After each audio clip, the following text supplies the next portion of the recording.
বিশ্ব সংবাদে আপনাদের স্বাগত। সংবাদের শুরুতেই শিরোনাম, পরে বিস্তারিত। ফের ইসরায়েলে দফায় দফায় ক্ষেপণাস্ত্র হামলা চালাচ্ছে ইরান। এদিকে খামেনি হওয়ার আগেই আরএফি নিহতের গুঞ্জন। আর থাকছে ব্রিটিশ সেনাদের উপর আবারও ইসরায়েলের হামলা। এদিকে মাটির নিচে ড্রোন ঘাঁটির ভিডিও প্রকাশ ইরানের। জানিয়ে দেব যুক্তরাজ্যের বিমান ঘাঁটিতে ড্রোন হামলা। সর্বশেষ জানিয়ে দিব লেবাননে ৫০টিরও বেশি এলাকায় বাসিন্দাদের সরে যাওয়ার নির্দেশ ইসরায়েলের। ইসরায়েলে দফায় দফায় ক্ষেপণাস্ত্র হামলা চালাচ্ছে ইরান। ইরান ও ইসরায়েলের মধ্যকার সংঘাত এক চরম ও বিপজ্জনক মোড় নিয়েছে। ইসরায়েলি সামরিক বাহিনীর বরাত দিয়ে আল জাজিরা জানিয়েছে, ইরান থেকে নতুন করে ছাকে ছাকে মিসাইল ইসরায়েলের দিকে ধাবিত হচ্ছে এবং দেশটির আকাশ প্রতিরক্ষা ব্যবস্থা সেগুলো প্রতিহত করতে কাজ করছে। ইসরায়েলি কর্তৃপক্ষ নাগরিকদের সতর্ক সংকেত পাওয়া মাত্র নিরাপদ আশ্রয়ে যাওয়ার এবং পরবর্তী নির্দেশ না দেওয়া পর্যন্ত সেখানে অবস্থান করার নির্দেশ দিয়েছে।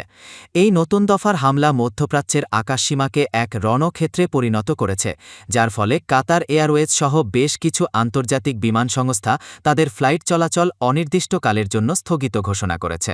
সংঘাতের আঁচ লেগেছে উপসাগরীয় দেশগুলোতেও। কুয়েতের আল জাহরা শহরে একটি মার্কিন F-15 ফাইটার জেট বিধ্বস্ত হওয়ার ভিডিও সামাজিক যোগাযোগ মাধ্যমে ছড়িয়ে পড়েছে, যা পরে আল জাজিরা যাচাই করেছে। দুর্ঘটনার পর ওই এলাকা থেকে ঘন কালো ধোঁয়া উঠতে দেখা গেছে। কুয়েতের মিনা আল আহমাদি শোধনাগারে ধ্বংসাবশেষ পড়ে 2 শ্রমিক আহত হয়েছেন এবং কুয়েত সিটিতে অবস্থিত মার্কিন দূতাবাস তাদের নাগরিকদের সর্বোচ্চ সতর্কতায় থাকার নির্দেশ দিয়েছে। এছাড়াও বাহরাইনে বিমান হামলার সাইরেন বাজানো হয়েছে এবং কাতার ও সংযুক্ত আরব আমিরাতের রাজধানীতেও বিকট বিস্ফোরণের শব্দ শোনা গেছে বলে খবর পাওয়া গেছে। ইরাকের কুর্দিস্তান অঞ্চলের রাজধানী এরবিলেও শক্তিশালী বিস্ফোরণ ঘটেছে এবং সেখানকার আন্তর্জাতিক বিমানবন্দর লক্ষ্য করে আসা মিসাইল ও ড্রোন ভূপাতিত করেছে ইরাকি প্রতিরক্ষা বাহিনী। অন্যদিকে লেবাননে ইসরায়েলি বিমান হামলায় নিহতের সংখ্যা বেড়ে অন্তত ৩১ জনে দাঁড়িয়েছে এবং ১৪৯ জন আহত হয়েছেন।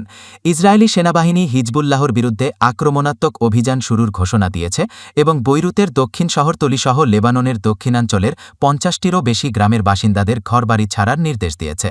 সাইপ্রাসে অবস্থিত যুক্তরাজ্যের রয়্যাল এয়ারফোর্স RAF এর আক্রোটিরি ঘাঁটিতেও একটি শাহেদ ড্রোন আঘাত এনেছে, তবে এতে সামান্য ক্ষয়ক্ষতি হয়েছে বলে জানিয়েছেন সাইপ্রাসের প্রেসিডেন্ট নিকোস ক্রিস্টোডোলাইডেস। তিনি স্পষ্ট করেছেন যে সাইপ্রাস কোনো সামরিক অভিযানের অংশ নয়। ইরানেও হামলার তীব্রতা বেড়েছে। দেশটির সানান্দাজ শহরে মার্কিন ও ইসরায়েলি মিসাইল হামলায় অন্তত 2 জন নিহত হয়েছেন এবং তেহরানে একটি আবাসিক এলাকায় বিস্ফোরণে 20 জনের মৃত্যুর খবর পাওয়া গেছে। সবচেয়ে মর্মান্তিক ঘটনাটি ঘটেছে মিনাবে, যেখানে একটি প্রাথমিক বালিকা বিদ্যালয়ে লক্ষ্য করে হামলায় 160 জনেরও বেশি শিক্ষার্থী প্রাণ হারিয়েছে বলে জানা গেছে।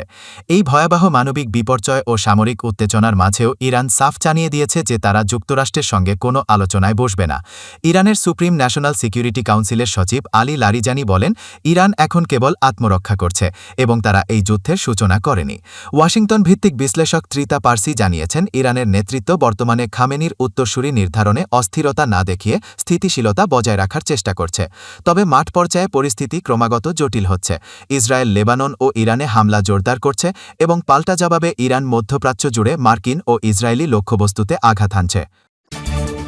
খামেনি হওয়ার আগেই আরাফি নিহতের গুঞ্জন। ইসরায়েল ও যুক্তরাষ্ট্রের যৌথ হামলায় ইরানের সর্বোচ্চ নেতা আয়াতুল্লাহ আলী খামেনি নিহত হওয়ায় বড় নেতৃত্ব সংকট তৈরি হয়েছে। 2 পরাশক্তির বিরুদ্ধে যুদ্ধ চালিয়ে যেতে ইতোমধ্যে 3 সদস্যের অন্তর্বর্তীকালীন নেতৃত্ব কাউন্সিল গঠন করেছে দেশটি। এর অন্যতম সদস্য হলেন আয়াতুল্লাহ আলী রেজা আরাফি। তিনি পরবর্তী খামেনি হতে পারেন বলে যখন জোর আলোচনা হচ্ছে, ঠিক তখনই আরেকটি খবর ভেসে বেড়াচ্ছে। তা হল আরাফিও নাকি ইসরায়েল ও যুক্তরাষ্ট্রের হামলায় নিহত হয়েছেন। মার্কিন আগ্রাসনের পর ব্যাপক বিপর্যয়ের মুখে পড়েছে ইরান। পাল্টা আক্রমণের অংশ হিসেবে ইসরায়েলে ঝাঁকে ঝাঁকে ক্ষেপণাস্ত্র ও ড্রোন ছুটছে ইসলামী প্রজাতন্ত্রের বাহিনী। একই সঙ্গে প্রতিশোধমূলক আঘাতের অংশ হিসেবে উপসাগরীয় দেশগুলোতেও হামলা করছে ইরান। তুর্কি ওয়েবসাইট এভরিম আগাছি বলছে, আয়াতুল্লাহ আলী রেজা আরাফি একজন জ্যেষ্ঠ আলেম এবং ইরানের ধর্মীয় ও রাজনৈতিক ব্যবস্থার দীর্ঘদিনের প্রভাবশালী ব্যক্তিত্ব। খামেনির হত্যাকাণ্ডের দিনেই তাকে দ্রুত অন্তর্বর্তীকালীন কাউন্সিলে নিযুক্ত করা হয়, যেখানে তার সঙ্গে যুক্ত হন প্রেসিডেন্ট মাসুদ পেজেশকিয়ান এবং প্রধান বিচারপতি গোলাম হোসেন মহসেনি এজেই। এই কাউন্সিলের মূল লক্ষ্য হল যতক্ষণ না অ্যাসেম্বলি অফ এক্সপার্টস একজন স্থায়ী সর্বোচ্চ নেতা নির্বাচন করছে ততক্ষণ পর্যন্ত দেশের শাসন ব্যবস্থা, স্থিতিশীলতা এবং প্রাতিষ্ঠানিক ধারাবাহিকতা বজায় রাখা। কিন্তু পরিস্থিতি কিছুটা শান্ত হওয়ার আগেই তেহরান সহ সর্বোচ্চ অনিশ্চয়তার এক নতুন ঢেউ আছড়ে পড়ে। আজ সোমবার 2 মার্চ বিভিন্ন সামাজিক যোগাযোগ মাধ্যম এবং কিছু ইসরায়েলি সংবাদ মাধ্যমে দাবি করা শুরু হয় যে দায়িত্ব গ্রহণের মাত্র কয়েক ঘণ্টার মাথায় এক বিমান হামলায় আয়াতুল্লাহ আরাফি নিজেও নিহত হয়েছেন। যুদ্ধের ভয়াবহতা এবং অঞ্চলের চরম উত্তেজনার মাঝে রেডডিট ও টুইটারের মতো প্ল্যাটফর্মগুলোতে এই গুজব দ্রুত ছড়িয়ে পড়ে।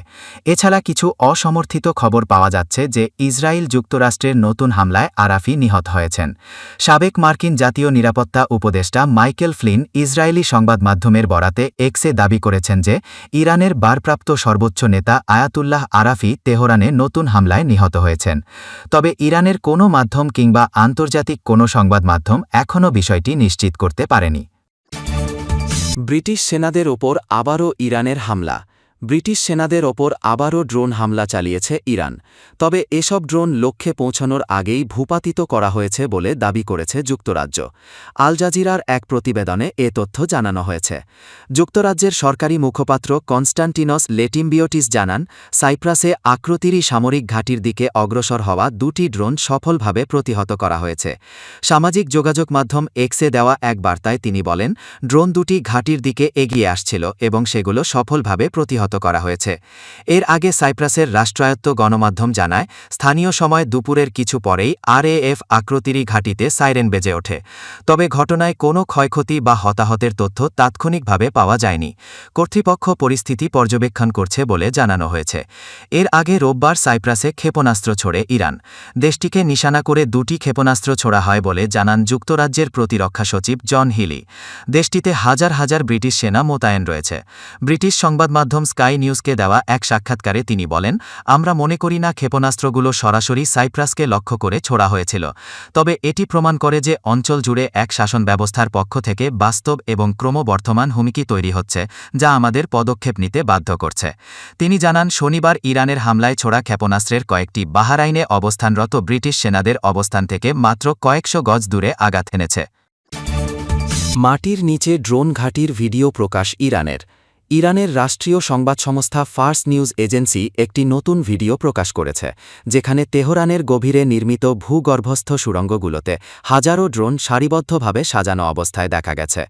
ভিডিওতে ড্রোনগুলো রকেট লঞ্চারগুলোর ওপর স্থাপিত এবং সুড়ঙ্গের দেয়ালে ইরানের পতাকা ও প্রয়াত সর্বোচ্চ নেতা আয়াতুল্লাহ আলী খামেনির ছবি দেখা গেছে, যা তাদের সামরিক সক্ষমতা প্রদর্শনের উদ্দেশ্য বলে মনে করা হচ্ছে। তবে সিএনএন তাদের প্রতিবেদনে এই ভিডিওটিকে প্রোপাগান্ডা হিসাবে আখ্যায়িত করেছে। সূত্রে কোনো নির্দিষ্ট বিস্তারিত তথ্য যেমন ভিডিওর সময়, অবস্থান বা ড্রোনের ধরন পাওয়া যায়নি। তবে এটি সাম্প্রতিক উত্তেজনার মধ্যেই প্রকাশ করা হয়েছে বলে ধারণা করা হচ্ছে। যুক্তরাজ্যের বিমান ঘাঁটিতে ড্রোন হামলা।